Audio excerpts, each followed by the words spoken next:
Pasamos ahora a hablar de las nuevas tecnologías para la electrificación masiva, un reto que pasa por transformar el modelo industrial hacia un futuro descarbonizado y competitivo. Hoy nos acompaña el señor Xavier Barrera, estratega de crecimiento y experto en innovación empresarial, con más de 20 años de experiencia internacional en sectores como la energía, la salud, los semiconductores y el ámbito aeroespacial. Xavier nos presentará las 3 palancas de la electrificación industrial, que es una visión muy concreta de cómo activar la transición energética desde la empresa, impulsando la eficiencia, la descarbonización, la electrificación de los procesos productivos. Así que, Xavier, adelante. Muchas gracias. Bienvenido.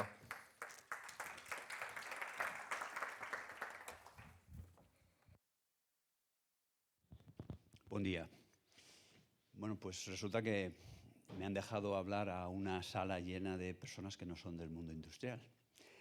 Y además Jordi, por un momento me ha preocupado porque aparte de ir al mismo peluquero, parece que tenemos las ideas claras respecto a cómo utilizar las palancas. Así que al principio me ha entrado un poco de miedo, pero luego he pensado que quizás sí, quizás este es una oportunidad para hablar de una cosa para que los que estáis en instituciones, los que de alguna manera podéis influenciar modos de pensar, tendencias, sería interesante ver qué es lo que está pasando en la industria hoy en día que hace real muchas de estas cosas de las que estamos hablando en el curso de la mañana. Entonces,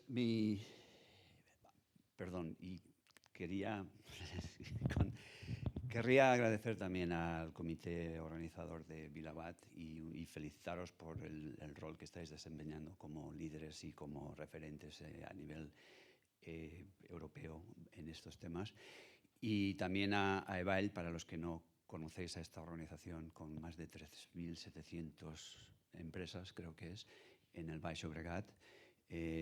Son un reflejo de lo que puede pasar cuando se unifican los esfuerzos, se unifican los recursos. Y mi empresa, Solcam, que es quien patrocina mi presencia aquí hoy, nosotros nos dedicamos a ayudar a empresas a hacer que la energía con renovables y con almacenamiento inteligente sea asequible. La primera mesa de hoy, interesante la idea que propone Javier cuando habla de conectando voluntades. Y a mí, cuando vi el programa, me dio que pensar, porque de hecho, lo cierto es que no hay falta de voluntad. Hay muchas voluntades de las que podemos hablar. De hecho, muchas de estas voluntades estamos aquí mismo en esta sala. Lo que realmente se ha presentado como un dilema, como un reto, es cómo unificamos. Mi pequeña ponencia de hoy no va a ser sobre eso, porque eso es un tema de mayor alcance, de mayor ámbito, pero creo que el apunte que hacía Sergi al principio de la mañana es muy importante. Todas estas iniciativas, todas estas voluntades, de alguna manera tenemos que encontrar la manera de encontrarnos y hacer esas palancas, hacer ese refuerzo para llegar a los objetivos que perseguimos. Más allá de lo que es una alineación de programas nacionales, programas territoriales, políticas territoriales, PENIEX, etcétera, etcétera, lo que yo quería compartir hoy es cómo trasladamos estos conceptos más globales de los que nos han hablado desde APA y desde Vilabat, cómo lo trasladamos al día a día en la fábrica, en la industria, en el sector industrial. Y cómo pasamos del PowerPoint a algo que se pueda realizar, algo ejecutable. Diría que la primera palanca, voy a reducirlo en los 700 segundos que me quedan, voy a reducirlo con unas cuantas pinceladas a tres palancas básicas. La primera es la palanca de lo que compras. ¿Cuál es tu fuente de energía? Como se nos ha apuntado esta mañana, el mix verde es cada vez más grande, es más amplio. Podemos creer en el hidrógeno o no, podemos creer en otras fuentes, pero lo cierto es que ya hay un abanico de posibilidades que a su vez lo que ayudan es a dar unas opciones de compra. Y desde el sector industrial pasamos de ser lo que en términos económicos llamaríamos los price takers, los que teníamos que aceptar históricamente el precio marcado por el mercado, tenemos ahora la posibilidad de encontrar alternativas.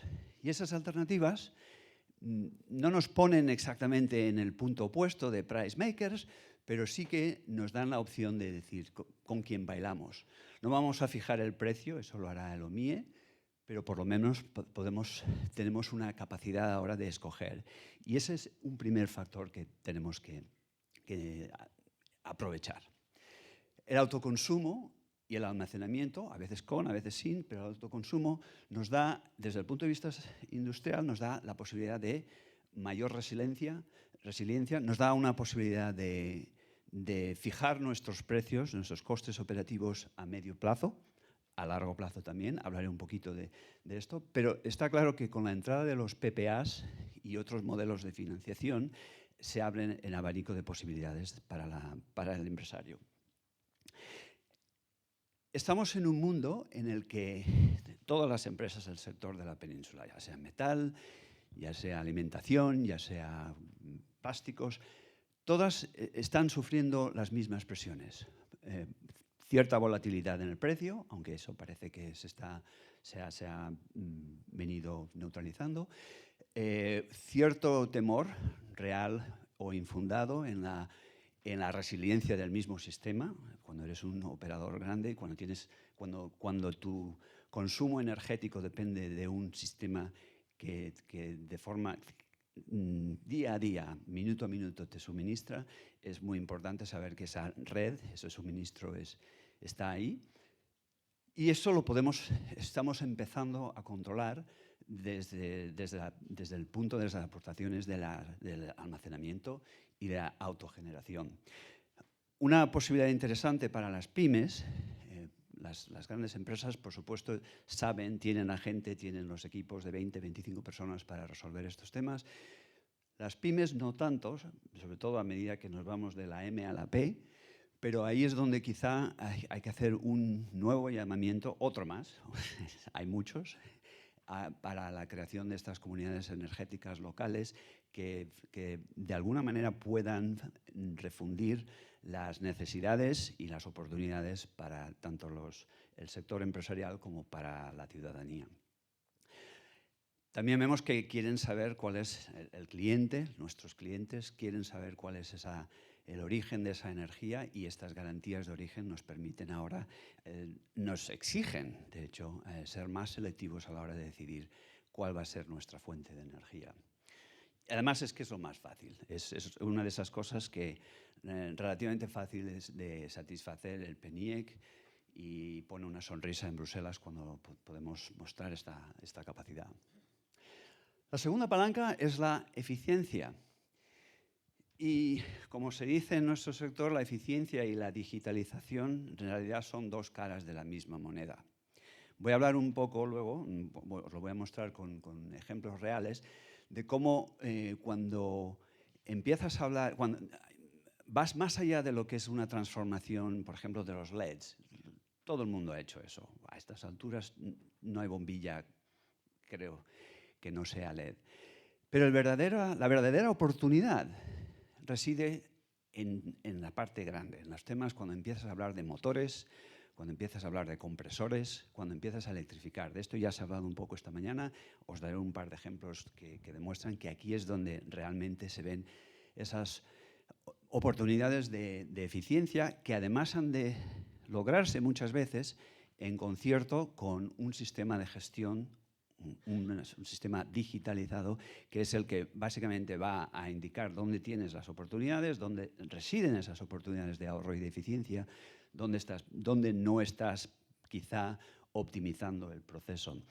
Y os voy a mostrar rápidamente un par de casos en el que los ahorros energéticos obtenidos con una combinación de un sistema de gestión de los activos energéticos con una política, un programa bien articulado de gestión, puede llegar a dar unos unas eficiencias, unos ahorros energéticos reales de un promedio de hasta el 18%, 20% en los casos más notables. Y además con unos tiempos de retorno nada despreciables. La tercera palanca. Aquí es donde ya nos metemos en el terreno de los valientes. Porque aquí es donde pasamos de calderas a calderas eléctricas, pasamos de resistencias que sustituyen a las llamas, pasamos de arcos, de hornos de arco que superan la performance, los rendimientos de los sistemas tradicionales de gas. Aquí es donde realmente se producen dos beneficios, porque aparte de ese ahorro energético, esa eficiencia, es que además nos damos cuenta de que se producen verdaderas mejoras en los mismos sistemas operativos. Mayor precisión, mayor control, por supuesto menos emisiones en el proceso. Estos son los aspectos positivos de esa tercera palanca cuando ya llega el momento de decir vamos a comprometernos. Sin duda requieren mayor inversión, pero por suerte esta palanca o estas oportunidades también abren la posibilidad, abren la puerta a participar en fondos PERTE, otros fondos de innovación, etc. Y ahí es donde voy a mostraros unos casos concretos donde esto se ha conseguido con ahorros y mejoras considerables. En el fondo, si el paso anterior, el de la eficiencia, es como... A veces pienso que es un poco como la droga de entrada en el mundo del ahorro energético. Empiezas con una eficiencia y esa es la gratificación inmediata, esa es la mejora inmediata, el resultado. Riesgo relativamente bajo de entrar, pero con el tiempo te das cuenta de que lo que quieres es todo el menú completo. Y esto es lo que se alcanza cuando pasamos a la electrificación de los procesos. Aquí los casos estos están un poco amañados por privacidad, no por competitividad, no puedo hablar concretamente, está un poco amañado, pero son fiel reflejo de lo que estamos viendo en la industria y cuando esta conversación se desarrolle en vuestro círculo podéis hablar de cosas como estas porque son reales. Además, he visto que venía bastante avalado por algunos de los otros datos que hemos visto esta mañana. En este caso, una empresa de envasado industrial en el territorio de Aragón, con los tres casos, me disculpáis, van a ser todos de la M de la PYME, no tanto de la P, porque esos son casos que tenemos que atender con mayor atención. Una facturación de unos 21 millones de euros al año y un consumo anual de unos 5,8 gigavatios. ¿Qué es lo que estaban buscando? Aquí hay 5 propuestas concretas de valor que se obtienen en su proceso de electrificación. Para empezar, un precio fijo suministrado por un PPA, Purchase Price Agreement, que es lo que te garantiza el precio fijo a medio y largo plazo, años, estamos hablando de años, y además, en este caso, con capacidad de suplir hasta el 75% de la demanda energética de la planta. A 10 años, en este caso, esta comparativa de 61 euros por megavatio creo que es comparable con lo que nos estabas mostrando antes, si está en esa tabla. O sea que ya veis que lo que se reproduce, lo que proyectan los estudios o lo que recogen las encuestas según sea el caso. El impacto es obvio. Si el impacto anual, el precio del euro por kilovatio era de 0,13, pasa a 0,08 y ya digo que esto es un ahorro directo de un 37%.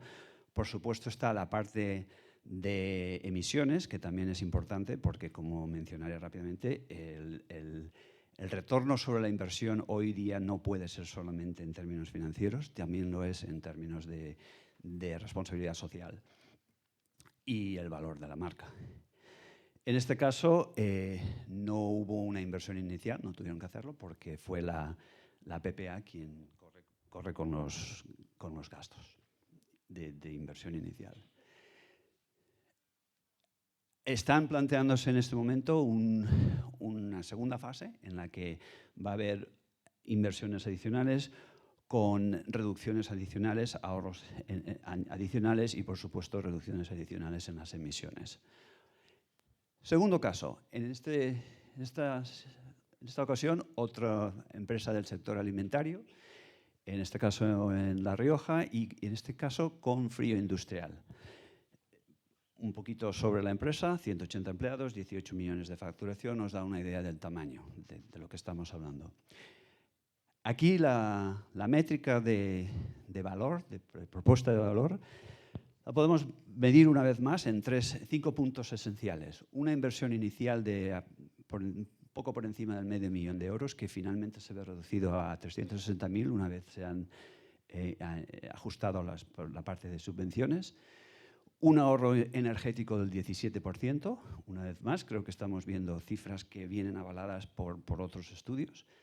Unos ahorros en costes reales, rondando ya los €100.000 anuales, y un impacto nada despreciable de 170 toneladas de CO2 al año, y todo esto con un retorno proyectado a 4 años. El pack tecnológico, ¿qué es lo que implicaba esta actuación? Básicamente aquí se hizo un reemplazo de unos compresores por unidades de alta eficiencia, con captura del calor residual del condensado. Ya hemos oído cómo funciona eso, los beneficios de esto. Lo hemos oído a nivel de Enterred, esto es aplicable a nivel industrial. Por supuesto, hubo todo un sistema de iluminación también, de optimización ahí de eficiencia y un programa de detección de fugas. Todo eso controlado en todo momento por un sistema digital de monitorización, que es lo que realmente te va a dar la información en el momento. Los beneficios están claros.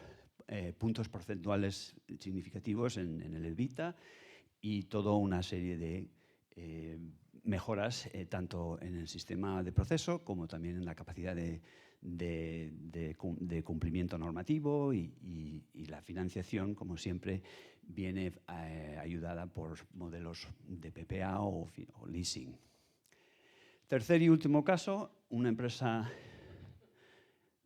en este caso también, por supuesto una M también, si lo medimos por el nivel de facturación, con un consumo considerable inicialmente de gas natural que se quiere reducir.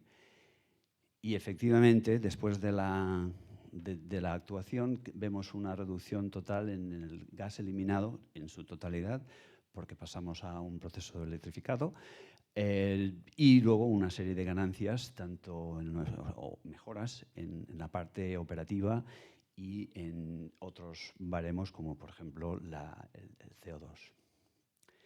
En este caso, el pack tecnológico era un par de unidades de calefacción híbrida. No lo he mencionado, pero estos sistemas hoy en día son tan eficientes, a veces más, no solamente desde el punto de vista energético, sino también desde el punto de vista del proceso. Mucha más granularidad en el control. Y las condiciones, pues una vez más, con una PPA. Todo esto, por cierto, si alguien está interesado, estaré encantado de facilitaros estos datos.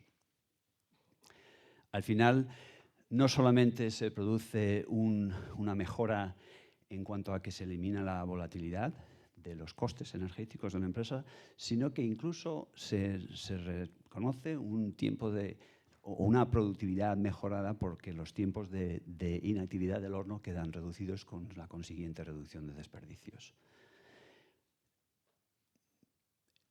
En fin, con estos 3 casos, ¿qué es lo que realmente quiero decir? Pues que no es un lujo, no es buenismo, no es filantropía. El electrificar el proceso ya hoy en día forma parte del elemento competitivo de la empresa.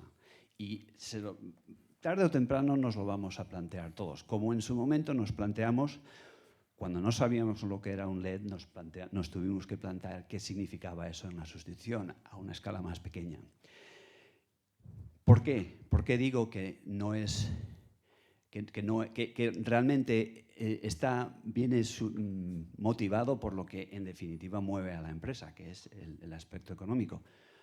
Porque hoy en día, como he dicho hace un rato, este retorno sobre nuestras inversiones ya no se miden exclusivamente en términos, si bien principalmente financieros, pero no solo.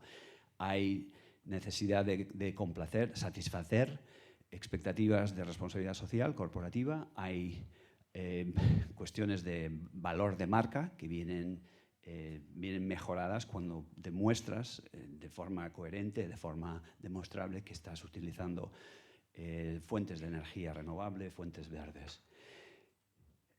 Además, es un proceso que no tiene que suceder, de hecho no puede suceder todo de golpe.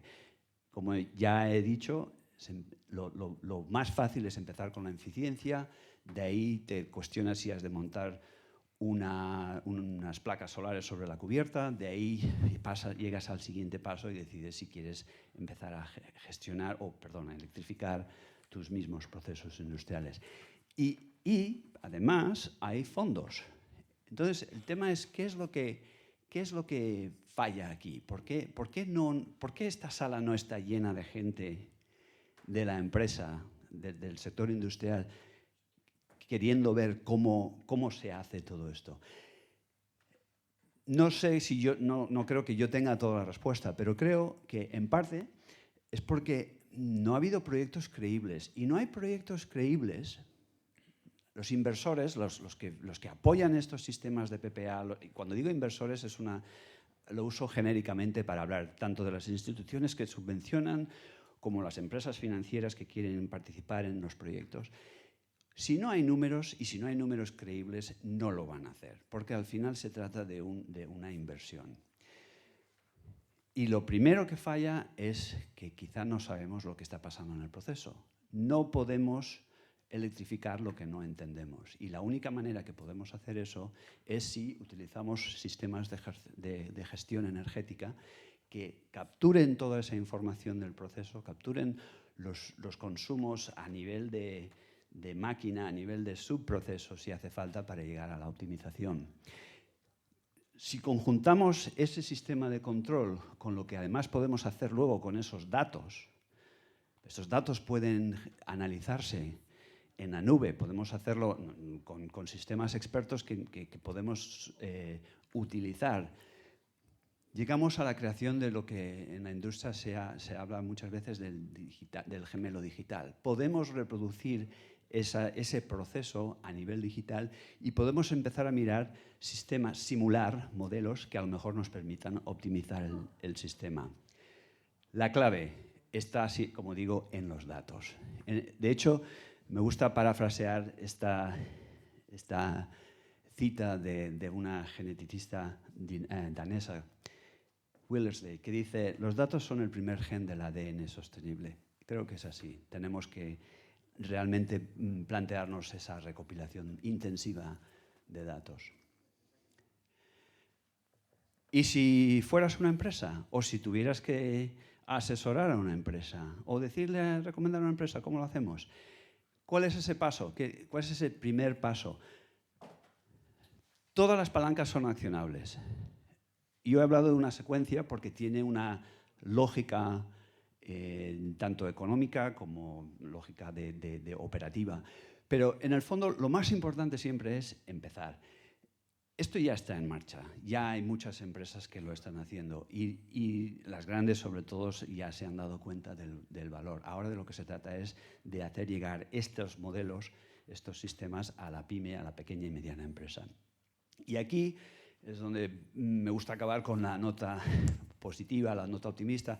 Somos mediterráneos, sabemos improvisar, sabemos, cuando vemos que una cosa funciona, sabemos adoptarla, sabemos copiarla y utilizarla también para nuestro proceso. Creo que aquí es donde podríamos ejercer parte de ese pragmatismo mediterráneo.